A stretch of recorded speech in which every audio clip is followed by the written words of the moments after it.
Hello दोस्तों, आज हम जानेंगे क्रोमोसोमल म्यूटेशंस के बारे में। आपने डीएनए और जीन्स के बारे में तो सुना ही होगा, है ना? जीन्स जो हमारे शरीर की सारी इंफॉर्मेशन रखते हैं, क्रोमोसोम्स नामक स्ट्रक्चर्स में पैक्ड होते हैं।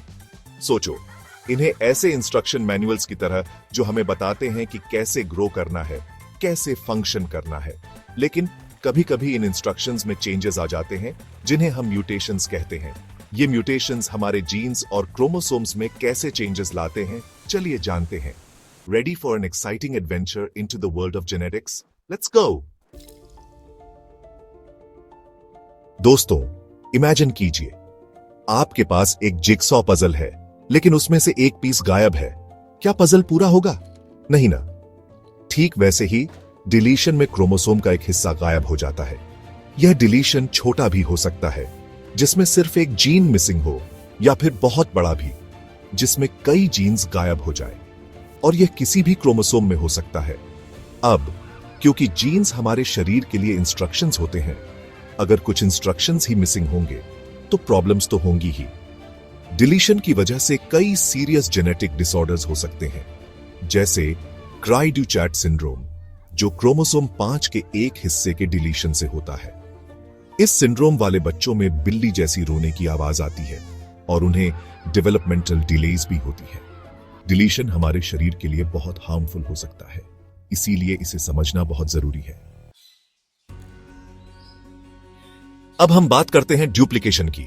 दोस्तों, कभी कभी क्या होता है कि क्रोमोसोम का एक हिस्सा डुप्लीकेट यानी कि कॉपी हो जाता है। इमेजिन कीजिए, आप एक रेसिपी फॉलो कर रहे हैं और उसमें एक स्टेप 2 बार लिखा है। क्या होगा? जाहिर सी बात है, आप उस स्टेप को 2 बार रिपीट करेंगे और इससे आपके डिश का टेस्ट बिगड़ सकता है। ठीक वैसे ही डुप्लीकेशन की वजह से कुछ जीन्स की एक्स्ट्रा कॉपीज बन जाती है और यह जेनेटिक इंबैलेंस पैदा कर सकता है। डुप्लीकेशन छोटा भी हो सकता है, जिसमें सिर्फ एक जीन की एक्स्ट्रा कॉपी हो, या फिर बहुत बड़ा, जिसमें कई जीन्स की एक्स्ट्रा कॉपीज हो। इसके इफेक्ट्स भी अलग अलग हो सकते हैं। कुछ लोगों में कोई सिम्टम्स नहीं भी होते, जबकि कुछ में सीरियस हेल्थ प्रॉब्लम्स हो सकती है। उदाहरण के लिए, बैलिस्टर-किलियन सिंड्रोम क्रोमोसोम 12 के एक हिस्से के डुप्लीकेशन से होता है, जिससे intellectual disability, weak muscle tone और डिस्टिंक्टिव फेशियल फीचर्स जैसे प्रॉब्लम्स हो सकती है। अब दोस्तों, बात करते हैं इन्वर्जन की, जो थोड़ी कॉम्प्लिकेटेड है लेकिन बहुत इंटरेस्टिंग भी। इमेजिन कीजिए, आपके पास एक सेंटेंस है, the cat sat on the mat. अब अगर हम इस सेंटेंस के एक हिस्से को उल्टा कर दें, जैसे ऑन द को द ऑन कर दें, तो सेंटेंस बनेगा the cat sat the on mat. क्या सेंटेंस का मीनिंग समझ आ रहा है? नहीं ना। ठीक वैसे ही इन्वर्जन में क्रोमोसोम का एक हिस्सा टूटता है, 180 डिग्रीज घूमता है और फिर वापस जुड़ जाता है। इससे जीन्स का ऑर्डर बदल जाता है, जो प्रॉब्लम्स पैदा कर सकता है। अच्छी बात यह है कि इन्वर्जन ज्यादातर लोगों में कोई नोटिसेबल हेल्थ प्रॉब्लम्स पैदा नहीं करता, लेकिन यह फर्टिलिटी प्रॉब्लम्स का कारण बन सकता है, क्योंकि यह एग्स या स्पर्म के डेवलपमेंट को प्रभावित कर सकता है।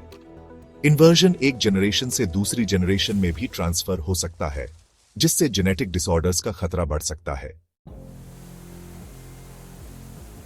ट्रांसलोकेशन में क्या होता है दोस्तों? सोचो, आपके पास 2 अलग अलग जिगसॉ पजल्स हैं। अब अगर हम एक पजल का एक पीस तोड़कर दूसरे पजल में जोड़ दें, तो क्या होगा? दोनों पजल्स इनकम्प्लीट हो जाएंगे, है ना? ठीक वैसे ही ट्रांसलोकेशन में एक क्रोमोसोम का हिस्सा टूटता है और दूसरे क्रोमोसोम से जुड़ जाता है। यह नॉन होमोलोगस क्रोमोसोम्स के बीच होता है, यानी कि जो पेयर में नहीं होते। ट्रांसलोकेशन बैलेंस्ड भी हो सकता है, जिसमें जेनेटिक मटेरियल का न तो लॉस होता है और न ही गेन, या फिर अनबैलेंस्ड, जिसमें जेनेटिक मटेरियल का लॉस या गेन होता है। Unbalanced translocation serious health problems का कारण बन सकता है, जैसे ल्यूकीमिया और इनफर्टिलिटी। ट्रांसलोकेशन का एक कॉमन एग्जाम्पल है फिलाडेल्फिया क्रोमोसोम, जो क्रोमोसोम 9 और 22 के बीच ट्रांसलोकेशन से बनता है और क्रॉनिक माइलॉइड ल्यूकीमिया का कारण बनता है। दोस्तों, आप जानते हैं कि हमारे शरीर में क्रोमोसोम्स पेयर्स में होते हैं, है ना? एक हमें अपनी मां से मिलता है और एक पिता से। लेकिन कभी कभी सेल डिवीजन के दौरान मिस्टेक्स हो जाती है और कुछ सेल्स में क्रोमोसोम्स की संख्या नॉर्मल से ज्यादा या कम हो जाती है। इसे हम एन्यूप्लॉइडी कहते हैं। अगर किसी सेल में एक क्रोमोसोम एक्स्ट्रा होता है तो उसे ट्राइसोमी कहते हैं, और अगर एक क्रोमोसोम कम होता है तो उसे मोनोसोमी कहते हैं। एन्यूप्लॉइडी बहुत सीरियस हेल्थ प्रॉब्लम्स का कारण बन सकता है, क्योंकि इससे जीन्स का बैलेंस बिगड़ जाता है। डाउन सिंड्रोम इसका एक कॉमन एग्जाम्पल है, जो क्रोमोसोम 21 की ट्राइसोमी से होता है। डाउन सिंड्रोम वाले लोगों में intellectual disability, characteristic facial features और हार्ट डिफेक्ट्स जैसे प्रॉब्लम्स होती है।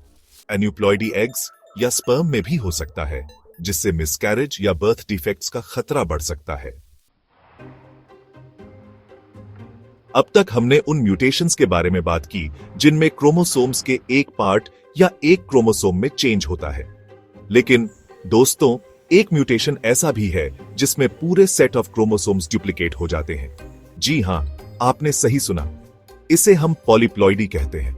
अगर किसी ऑर्गेनिज्म में क्रोमोसोम्स के 3 सेट्स होते हैं तो उसे ट्राइप्लॉइड कहते हैं। अगर 4 सेट्स होते हैं तो टेट्राप्लॉइड, और इसी तरह आगे भी। पॉलीप्लॉइडी एनिमल्स में बहुत रेयर है, लेकिन प्लांट्स में यह बहुत कॉमन है। दरअसल कई प्लांट्स जो हम खाते हैं, जैसे कि स्ट्रॉबेरीज और बनानास, पॉलीप्लॉइड होते हैं। पॉलीप्लॉइडी प्लांट्स में कई डिजायरेबल ट्रेट्स होते हैं, जैसे कि बड़ा साइज, इंक्रीज्ड यील्ड और डिजीज रेजिस्टेंस। साइंटिस्ट भी पॉलीप्लॉइडी का इस्तेमाल करके नई और improved varieties of crops develop करते हैं।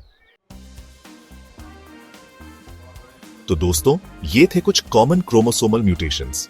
आशा है आपको ये जानकारी यूजफुल लगी होगी। हमने देखा कि कैसे जीन्स और क्रोमोसोम्स में छोटे छोटे चेंजेस भी हमारे हेल्थ पर बहुत बड़ा इंपैक्ट डाल सकते हैं। अगर आपको ये वीडियो पसंद आया हो तो लाइक और सब्सक्राइब करना ना भूलें, और कमेंट में बताइए कि आपको कौन सा म्यूटेशन सबसे इंटरेस्टिंग लगा। धन्यवाद और मिलते हैं अगले वीडियो में।